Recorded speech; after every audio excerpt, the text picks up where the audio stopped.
하나님 말씀 봅니다. 고린도전서 12장 4절로 7절입니다. 은사는 여러 가지나 성령 같고 직분은 여러 가지나 주는 같으며 또 사역은 여러 가지나 모든 것을 모든 사람 가운데서 이루시는 하나님은 같으니 각 사람에게 성령을 나타내심은 유익하게 하려 하심이라. 아멘. 우리 옆 사람과 인사합니다. 사랑합니다. 축복합니다. 당신이 최고입니다.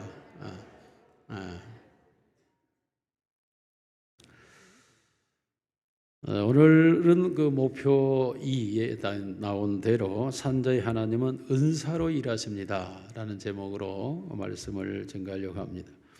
여러분이 교회에 와서 교회 성도들이 구성원이 돼서 함께 일을 해나갈 때 교회 일은 어떻게 할 수 있을까라는 염려들이 아마 있을 겁니다.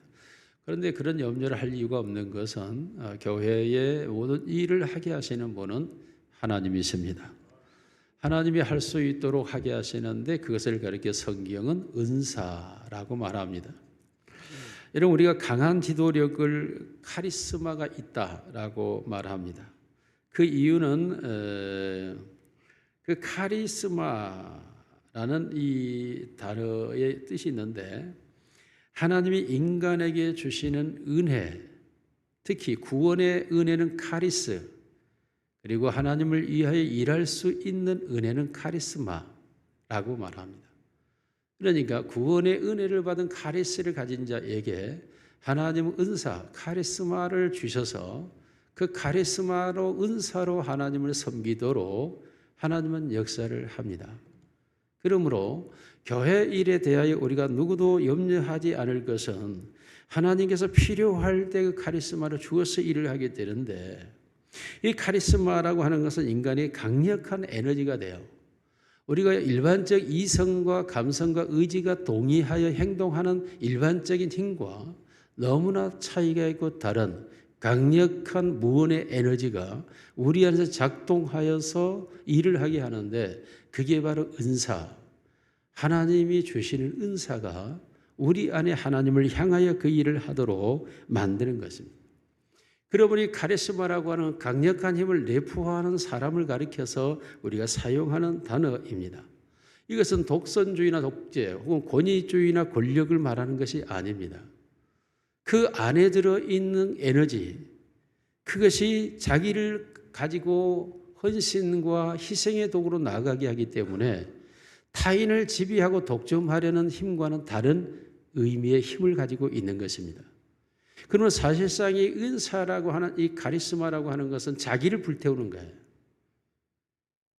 남을 불태우는 것이 아니라 모든 정치 세력들은 남을 태워서 자기가 가지려고 하지만 이 카리스마는 자기를 불태워서 드리는 것이기 때문에 전혀 일반적인 세상의 권력과는 차이가 있습니다. 남이 갖지 못한 힘이죠. 이해할 수 없는 힘이기도 하고 알 수 없는 힘이기도 해요. 그러므로 교회를 섬기는 사람들의 세상 사람들은 도대체 무엇이 저 사람들을 저렇게 하는가? 그것을 알지 못하기 때문에 저들이 미쳤다라고 말하고 있는 거죠. 그러므로 그리스도인들은 사실상 미친 사람이에요. 불신자와 세상 사람들 입장에서 볼 때는 미친 사람들. 아무 이익도 없는 것 같은 곳에 가서 돈도 되지 않는 곳에 가서 자기의 몸을 들이고 시간을 들이고 물질을 들이면서 자기를 헌신하는 이 모습을 보면 세상을 살아가려고 하는 사람들 입장에 도무지 이해할 수 없는 공동체라고 할 수 있죠. 왜냐하면 교회를 뺀 모든 나머지 공동체들은 각자 자기의 이익을 따라서 서로가 연합하고 그리고 같이 의기를 투입하고 의기를 모아서 일을 해나가는데 교회 공동체만큼은 모두가 희생과 헌신의 힘을 모아서 하나님의 일이라고 하는 목표를 향해 나가고 있기 때문에 도무지 이해할 수 없는 공동체라고 말을 합니다. 그것은 바로 카리스마가 임하기 때문에 그렇습니다. 구약 성경에 보면 이런 카리스마가 하나님께서 개인에게 주죠. 어느 개인에게. 특정 개인에게 하나님이 그 카리스마를 주면 그 사람이 그것을 가지고 그 지역을 살려내기도 하고 또한 일부 지파를 살려내기도 하고 또한 이스라엘 전체를 구원해내기도 하는 그런 일들이 일어나죠. 여러분, 이것이 사사기서부터 열왕기상 역대상까지 계속 일어나고 있는 사건들을 기록하고, 또 이사야와 에레미야, 에스겔, 다니엘, 또한 호세, 요엘, 아모스, 요나, 미가, 나후, 하박국, 스가랴, 학개, 스가랴, 말라기 같은 선지자들에게도 그 영이 임하여서 그 시대를 향하여 질타하고, 그 시대 사람들이 눈이 어두워 있는 걸 눈을 뜨게 하고, 모르는 걸 깨닫게 하고 알게 하지 않습니까? 이러한 경우를 우리 하나만 보겠습니다. 시간상 사사기 3장 9절. 사사기 시작. 이스라엘 자손이 여호와께 부르짖으며 여호와께서 이스라엘 자손을 위하여 한 구원자를 세워 그들을 구원하게 하시니 그런 거 갈렙의 아우 그나스의 아들 온니엘이라.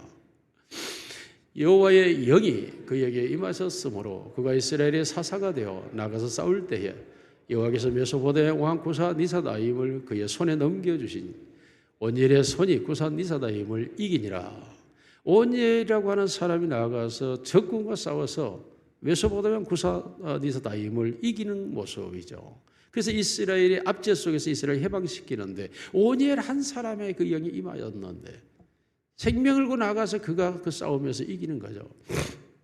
이와 같이 하나님께서는 그 영을 보내셔서 그 하나님의 나라를 이루어가는 것입니다. 구약에는 그러했던 하나님께서 신약에 와서는 이제 특정 개인이 아니라 만민에게 내 영을 부어주리니 라고 말씀한 것입니다. 이제는 그 영이 어느 개인, 특정 개인에게 임하는 것이 아니라 만민에게 임하여서 그들이 그 만민에게만 성령을 통해 일하게 된 무엇 때문입니까? 이제는 교회를 시대가 되었고 교회를 이루어가야 하기 때문에 하나님께서 만민에게 많은 사람들에게 다양한 은사를 다양한 방식으로 그들에게 허락해 주어서 그들로 큰 능력을 행하고 그들의 사역들이 이루어져 가면서 오늘의 교회가 세계 곳곳에 세워져 갈 수 있도록 이것이 바로 은사의 역사였습니다. 하나님이 주시는 은사가 전 세계의 교회를 이루어놓은 것입니다. 하나님 그 사람들에게 그에게 하나님의 은사를 주어서 하나님을 향하여 헌신과 봉사와 충성과 일하게 하심으로 그들을 통하여 주의 교회가 이루어져 가는 것입니다. 오늘 본문에 보면 고린도를 향한 고린도 교회에서 일어나고 있는 일에 대하여 사도 바울이 저들의 혼란스러움을 완전한 질서로 회복시키는 말씀을 기록하고 있습니다. 이 고린도라고 하는 이 도시는 고대 그리스의 2대 서사시인 일리아스와 오디세이를 쓴 시인 홍오가 말하기를 풍요로운 고린도라고 말했습니다. 뿐만 아니라 그리스 역사가인 투건일에 쓰는 고린도인들은 뛰어난 조선 기술과 상업 수완으로 유명한 도시가 되었다라고 말합니다. 이 도시는 그리스의 한 주에서 속하여 있는 남부 지역에 있는데 왼쪽으로는 이탈리아 항로로 연결되어져 가는 좁은 항로로 또한 운하가 있어요. 그래서 이탈리아로 연결되고 그리스 남쪽에서 오른쪽으로는 에베소와 갈라디아 같은 마게도냐로 연결되어 있는 도시, 항구 도시입니다.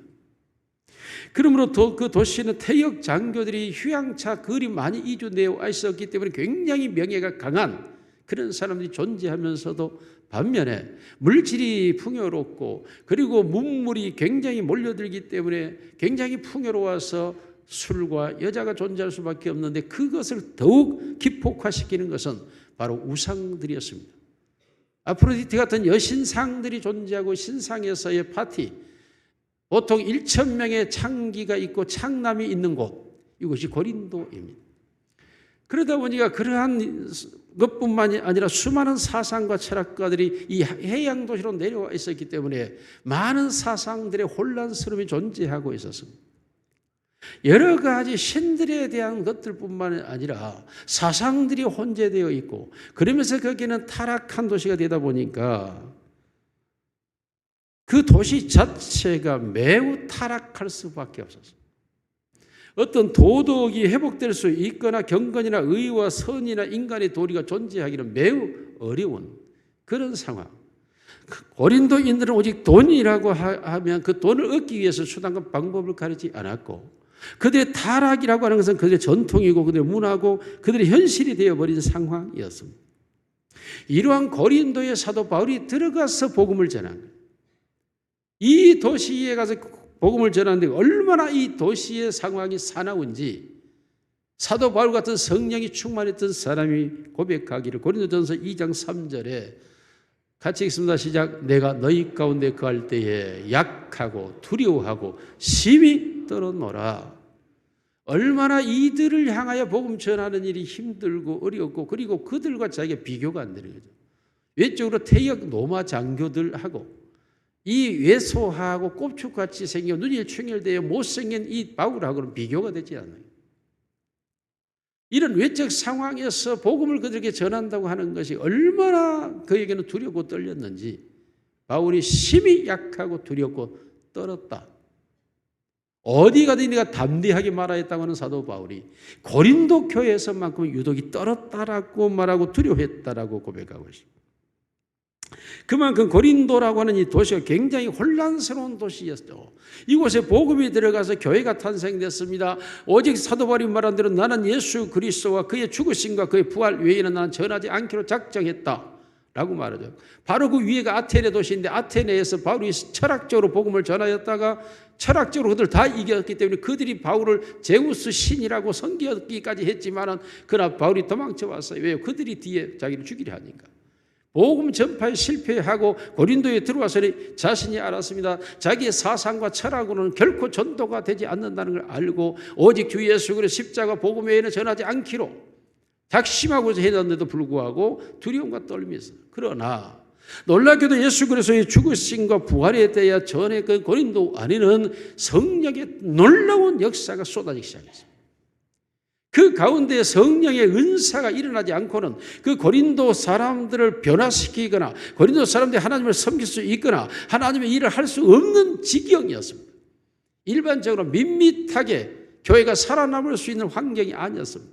그러므로 하나님의 성령도 강력하게 곳에 역사를 해가지고 고린도 교회 안에 성령이 막 뜨거움이 일어나니까 방언과 통역과 온갖 은사들이 막 쏟아져 일어나서 그들이 하나님께 왔는데 이 은사들로 인하여서 서로 다툼이 생기고 분쟁이 생기는 거죠.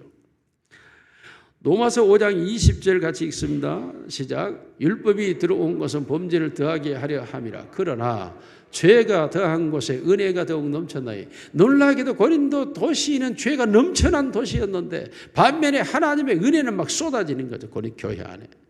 그러니까 교회 안에 막 온갖 역사와 기적과 능력이 막 나타나기 시작하고 많은 사람들이 수많은 알 수 없는 신령한 은혜들을 체험하기 시작하는 거예요. 이런 역사가 일어남으로써 그 고린도 교회가 교회로서 세워져 갈 수밖에 없는 이제는 바로 하나님께서 역사함으로 그런 타락한 도시 속에 하나님의 교회가 힘있게 일어서는 모습을 볼 수 있습니다. 그렇습니다. 하나님이 아무리 타락하고 범죄가 극심한 도시랄지라도 주님이 자기의 택한 백성이 있고 교회를 이루어 가려고 할 때에 하나님은 반드시 자신의 사람들에게 성령의 은사를 주어 일하게 하시는 줄로 믿습니다. 그러면 첫째로 은사는 무엇입니까? 성경적으로 은사가 있는 곳 몇 곳 먼저 보겠습니다. 로마서 12장 6절로 8절 같이 보면 시작. 우리에게 주신 은혜대로 받은 은사가 각각 다르니 혹 애언이면 믿음의 분수대로 혹 섬기는 일이면 섬기는 일로 혹 가르치는 자면 가르치는 일로 혹 이루하는 자면 이루하는 일로 구제하는 자는 성실함으로 다스리는 자는 부지런함으로 긍휼을 베푸는 자는 즐거움으로 할 것이니라. 여러분 이 애언이라고 하는 건 하나님의 말씀을 말합니다. 이 말씀에 대한 은사는 믿음의 분량대로라고 말하고 있죠. 그렇습니다. 우리가 믿어지는 정도까지만 믿게 된다는 것입니다. 하나님의 말씀을 내가 받는데 내가 받을 수 있는 분량 안에서만 말씀은 이해된다는 거죠. 그리고 내가 남에게 전할 때도 내가 가지고 있는 믿음의 분량만큼만 말씀을 할 수 있다라는 것입니다. 실제적으로 우리가 교회를 들어와서 신앙생활을 한다고 할 때에 하나님의 은사를 통하여 하나님의 말씀을 깨달아갈 때 우리가 죄사함의 단계가 있죠. 그게 믿음의 분량이에요. 죄사함. 내가 죄 용서받았다는 단계가 있죠. 그 다음에 구원의 확신의 단계가 있어요. 내가 구원받았다는 단계가 있죠. 그 다음에 내가 의로워졌다. 부활의 신앙을 갖게 되는 단계. 이 의롭게 되어진 단계가 있습니다. 또 의롭게 되어진 다음에는 무엇이 있습니까? 하나님의 나라가 내게 임하는. 그래서 성령 안에서 내가 살아가는 단계가 있죠. 그러면서 이제 다른 사람들을 향하여 나아가기 시작하는 거죠.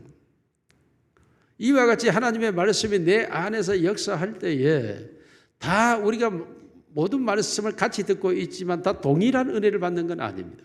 각자 자기의 믿음의 분량대로 각각 받은 은사가 달라요.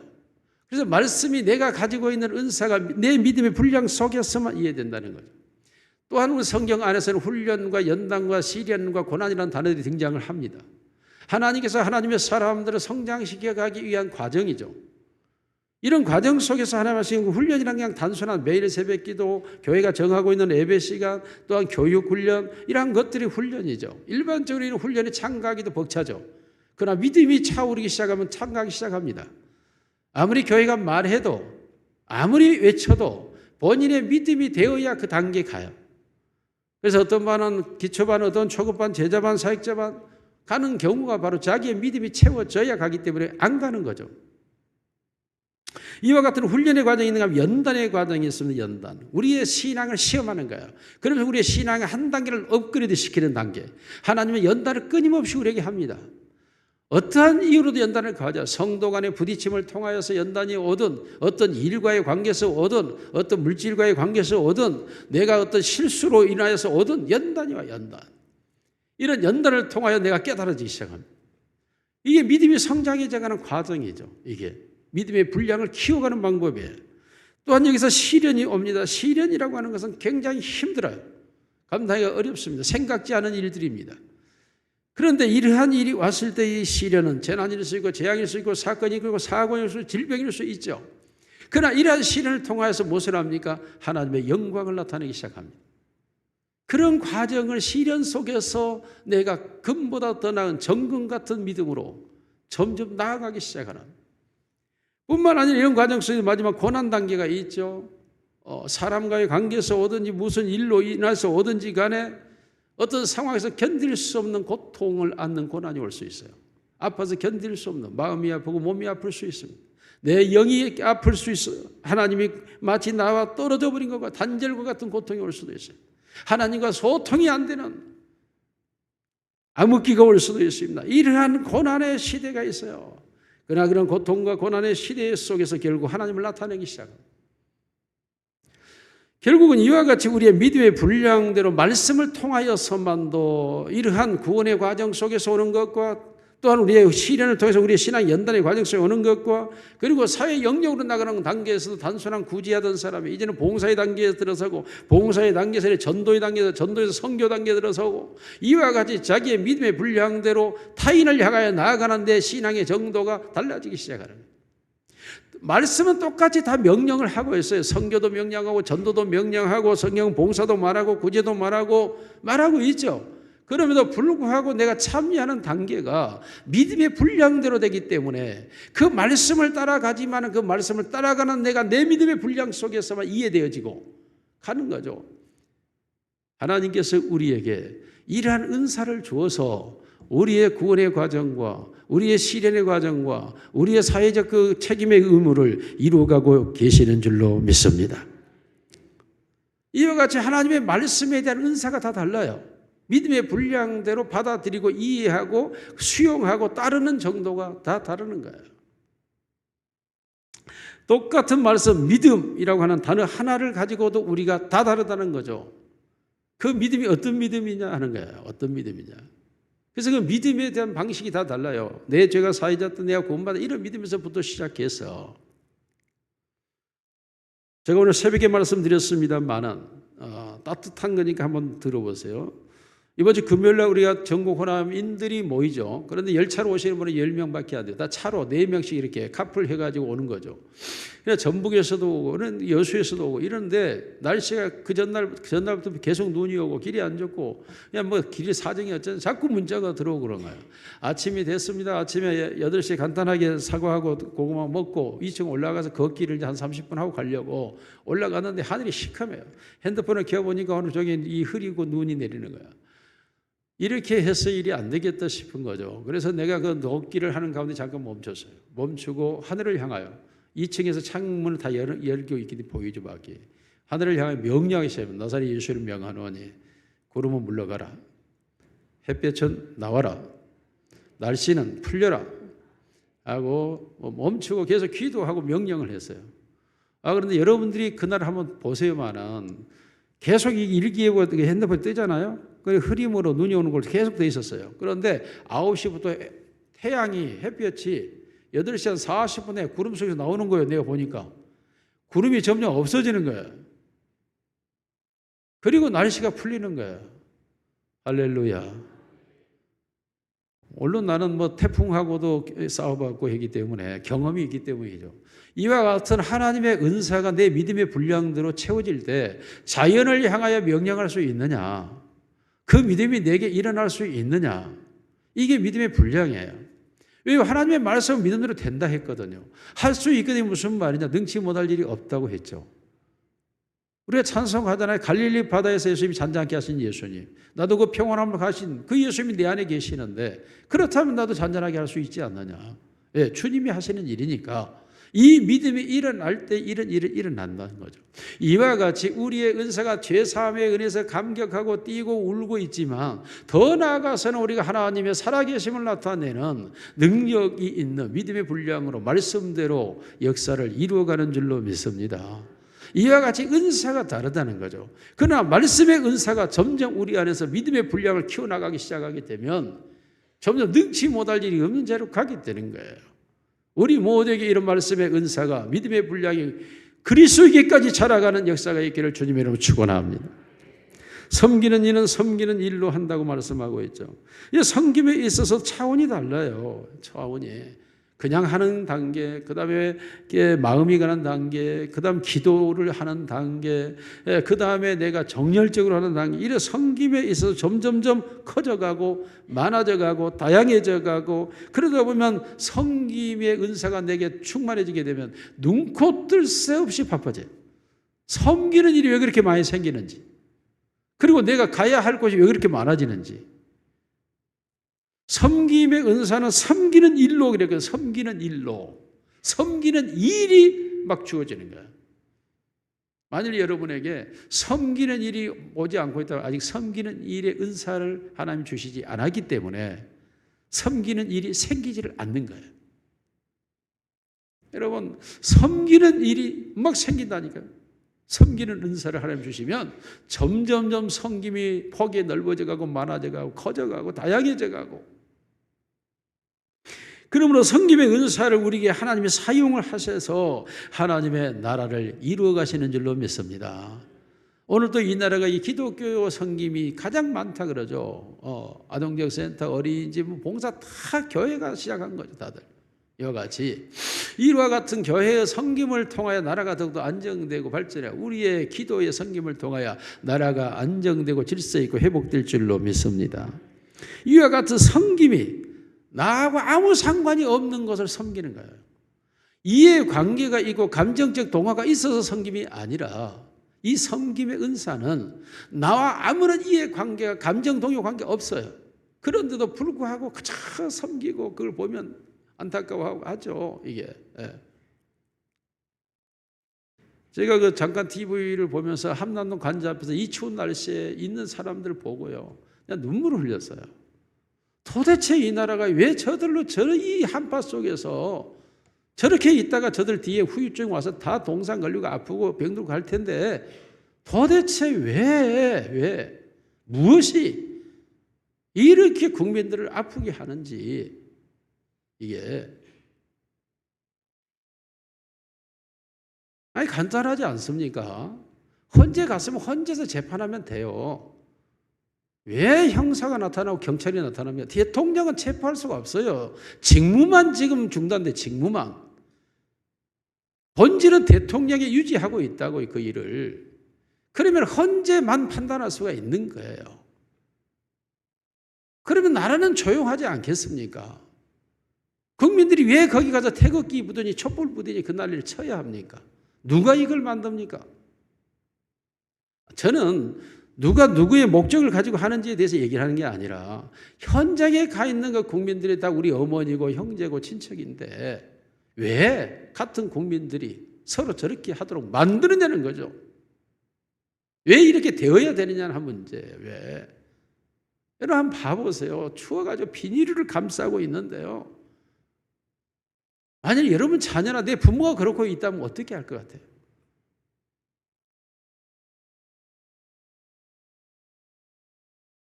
제발 정치인들 가서 보라 그러세요. 보고. 이 상황을 우리의 마음속에 섬김의 마음이 다 일어나기를 주의 이름으로 소원합니다. 대통령도 모든 정치인도 국회의원도 정말로 그들이 끊임없이 입으로 떠들어대는 백성을 섬기고 국민을 섬기고 제발 그 말이 진실이기를, 정말 그 마음이 뜨거워지기를, 단 한 명의 국민이라도 나로 인해서 아파한다면 나를 희생할 줄 아는, 그거에 전신적으로 섬기는 것 아닙니까? 국민과 백성을. 저는 기도했어요. 하나님, 제발 정치인들에게 섬김의 은사를 주세요. 하나님, 섬김의 은사를 좀 주세요. 가서 저 추워서 떨고 있는 분들 붙잡고 내가 잘못했습니다. 우리가 정치 잘못했습니다. 집에 돌아가 계세요. 절대 이런 일 없습니다. 제발 좀 그랬으면. 만약 그런 국회의원 나온다면 나는 막 떠들고 다닐 거야. 하는 일을 잘한다라고 말할 게 아니라 따뜻한 방으로 돌아가세요. 우리가 이런 일 하지 않습니다.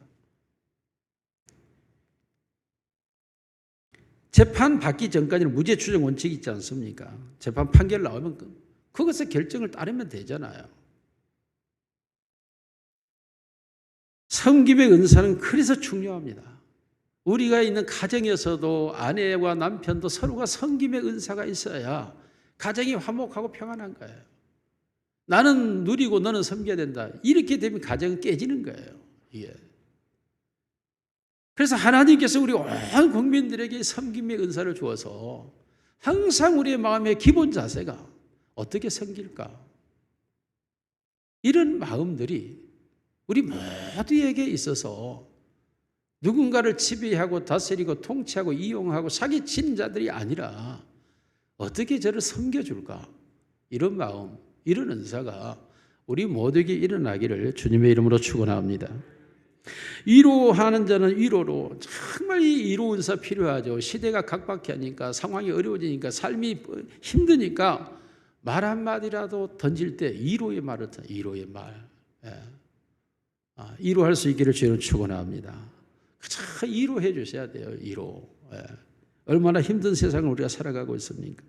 그런데 이런 위로 은사가 있는 사람은 말 한마디를 딱 던지는데 힘이 돼요. 말 한마디를 딱 던지는데 용기가 생겨요. 말 한마디를 던졌는데 담대해요. 말 한마디를 했는데 절망에 있던 사람이 소망으로 깨어나는 거예요. 말 한마디를 던졌는데 그 말이 내 안에 능력이 되는 거예요.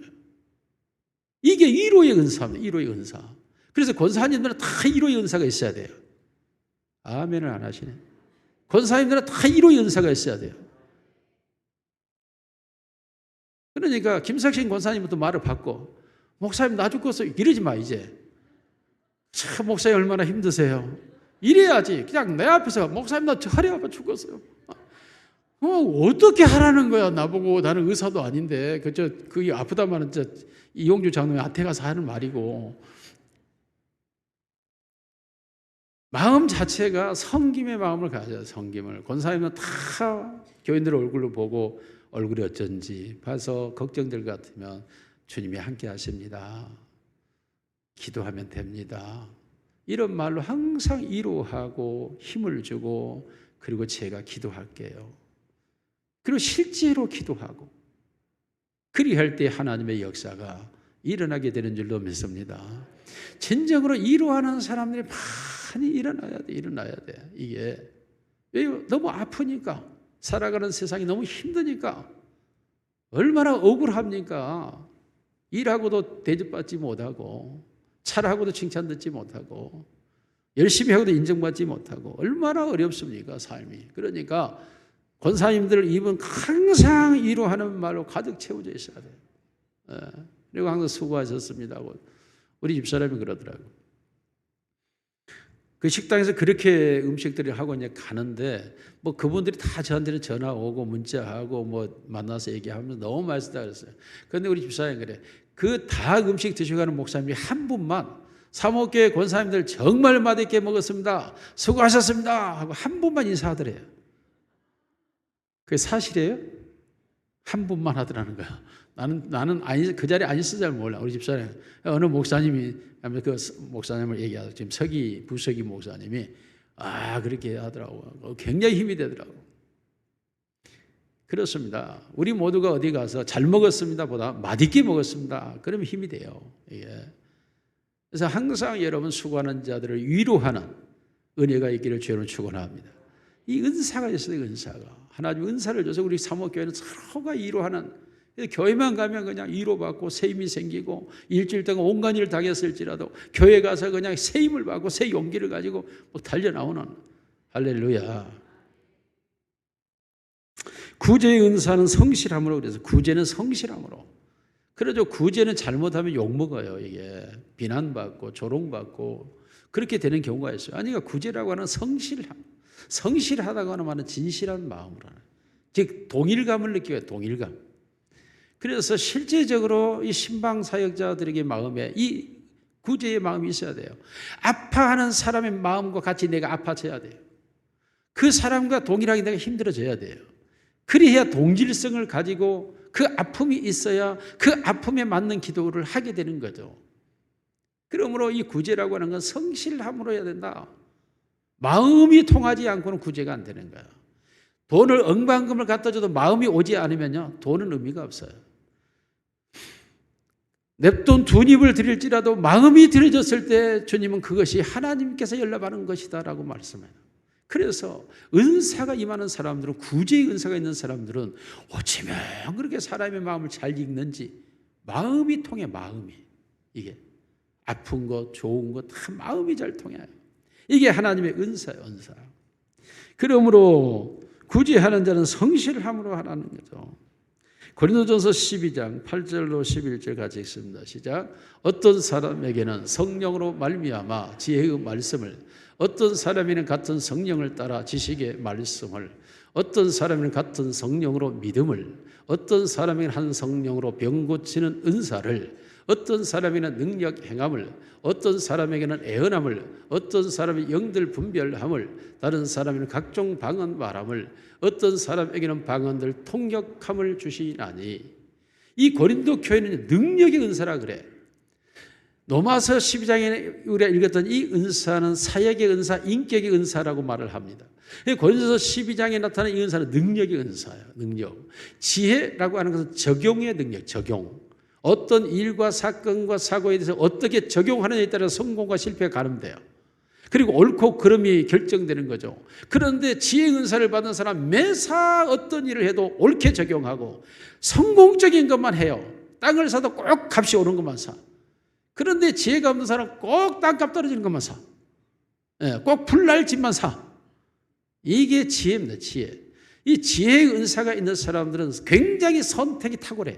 선택이. 사람을 만나는 것도 매우 탁월합니다. 안 만날 사람은 안 만나요. 만날 사람 만나는 거예요. 이 지혜라고 하는 이 적용의 은사가 우리 모두에게 있기를 주로 축원합니다. 정말 지혜가 필요해요.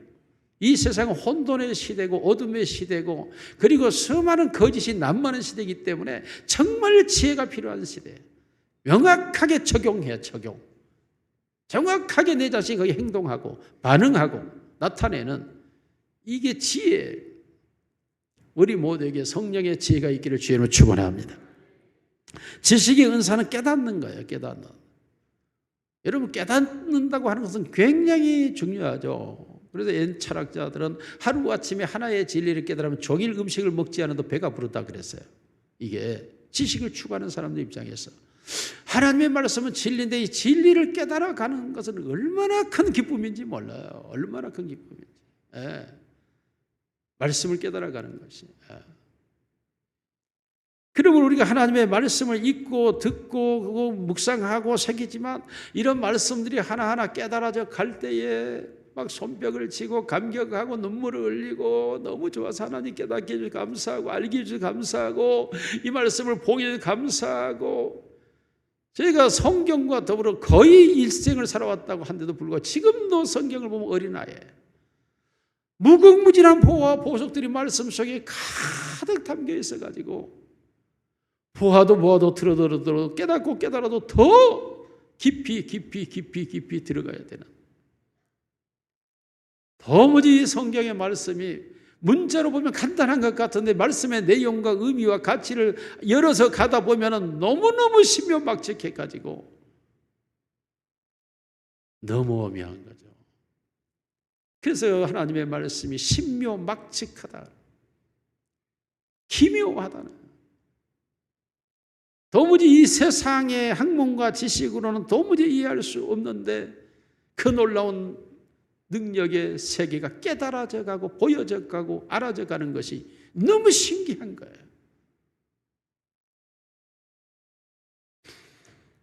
그렇습니다. 하나님의 말씀이 하나님에 대하여 점점 알아져 가는, 깨달아져 가는, 예수 그리스도를 알자 더 깊이 알아가는 은혜가 있기를 주의로 축원합니다. 이 은사가 있어야 돼요. 그러면 신앙의 세계가 너무너무 행복하고 즐거워요. 이게 왜? 주님을 알아가니까, 깨달아가니까 너무너무 보고 싶고 너무너무 만나고 싶고 함께하고 싶고 너무 좋아서 어쩔 줄 모르는 거죠, 이게. 그러므로 우리의 세계가 영적 세계에서 점점 깨달아져 가는 이 지식의 은사가 있기를 주의 이름으로 축원합니다. 믿음의 은사, 어떤 사람은 성경 믿음, 이 믿음은 구원받는 믿음이 아니라 능력을 행하는 믿음 말해요. 능력을 행하는 믿음. 이 믿음의 세계가 굉장히 커요. 이게 여러분에게 어떤 시련과 고난이 와도 그 시련과 고난을 믿음으로 바라보셔야 돼요. 믿음으로. 그러면 하나님의 역사가 일어납니다. 그래서 그 고난과 시련이 결국은 나에게는 큰 복이 되고 하나님께는 영광이 되는 사건이 되는 줄로 믿습니다. 이와 같이 우리가 믿음의 세계로 가요. 믿음의 세계. 이 믿음의 세계로 모든 걸 바라보면서 나아가면 거기에 하나님이 운행하는 게 보여요. 하나님이, 성령이 운행하는 게 보이는 거예요. 이게. 그러므로 사람과의 관계에도 그저 믿음으로 나아가, 믿음으로. 그러면 마음이 바꿔지고 마음을 바꿔주시고 원수가 친구가 되고 적이 동지가 되고 모든 일에 믿음을 대입하셔야 됩니다. 이게 능력의 능력. 그러므로 이 믿음의 능력을 우리가 가지고 세상을 이기며 살아가게 되는 것입니다. 하나님의 사람들은 이 믿음의 은사가 있기를 주의 이름으로 축원합니다. 영들 분별함도 있죠.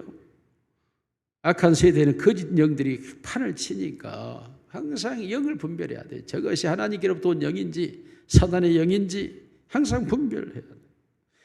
그리할 때 우리가 적은 능력을 가지고도 큰 일을 행하며 가는 거예요. 큰 일을. 오늘 사랑하는 성도 여러분에게 이런 은사가 나타나기를 주님의 이름으로 축원합니다. 고린도서 12장 4절, 에베소서 4장 8절 12절 같이 읽습니다. 시작. 그러므로 이르기를 그가 이로 올라가실 때에 사로잡았던 자들을 사로잡으시고 사람들에게 선물을 주셨다 하였도다. 올라가셨다 하였은즉 땅 아래 낮은 곳으로 내렸던 것이 아니면 무엇이냐. 내리셨던 그하고 모든 하늘 위에 오르신 자니 이는 만물을 충만하게 하려 하심이라. 그가 어떤 사람은 사도로, 어떤 사람은 선지자로, 어떤 사람은 복음 전하는 자로, 어떤 사람은 목사와 교사로 삼으셨으니 이는 성도를 온전하게 하여 봉사 일을 하게 하며 그리스도의 몸을 세우려 하심이라. 아멘. 이걸 직분 은사라 그래요. 직분.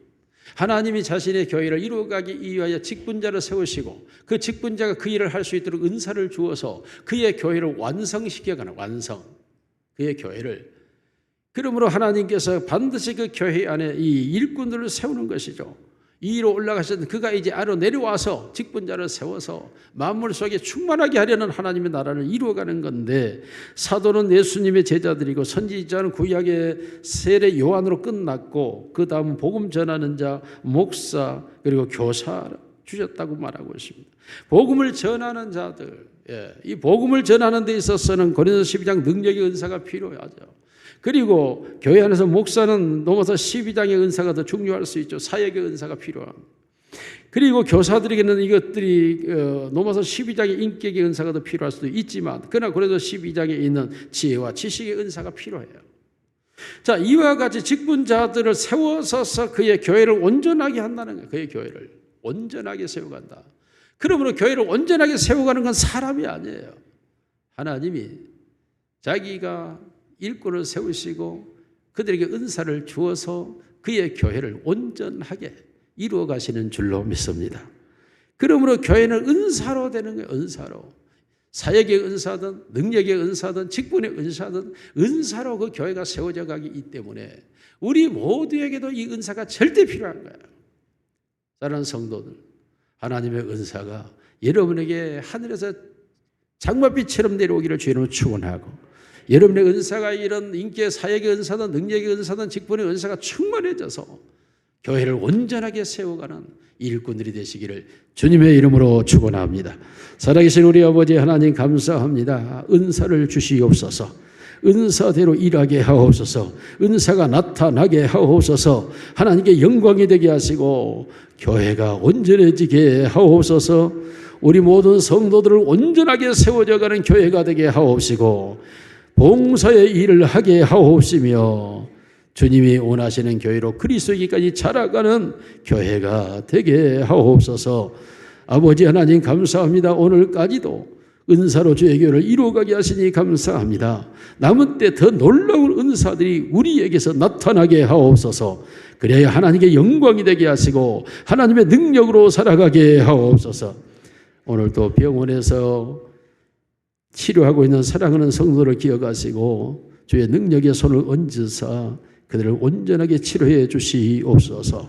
내 혈관의 모든 세포가 정상화되게 하시고 혈관 흐름이 정상으로 회복되게 하셔서 사지 육체와 언어장애가 없게 하옵소서. 아버지 하나님, 허리의 시술을 통하여 온전한 육체가 되게 하시고 걷고 뛰게 하옵소서. 우리 아버지 하나님, 우리가 알 수 없는 질병이 있더라도 이 시간 치료하여 주셔서 신유의 은사로 나타나 주옵소서. 우리 주 예수님의 이름으로 기도드리옵나이다. 아멘.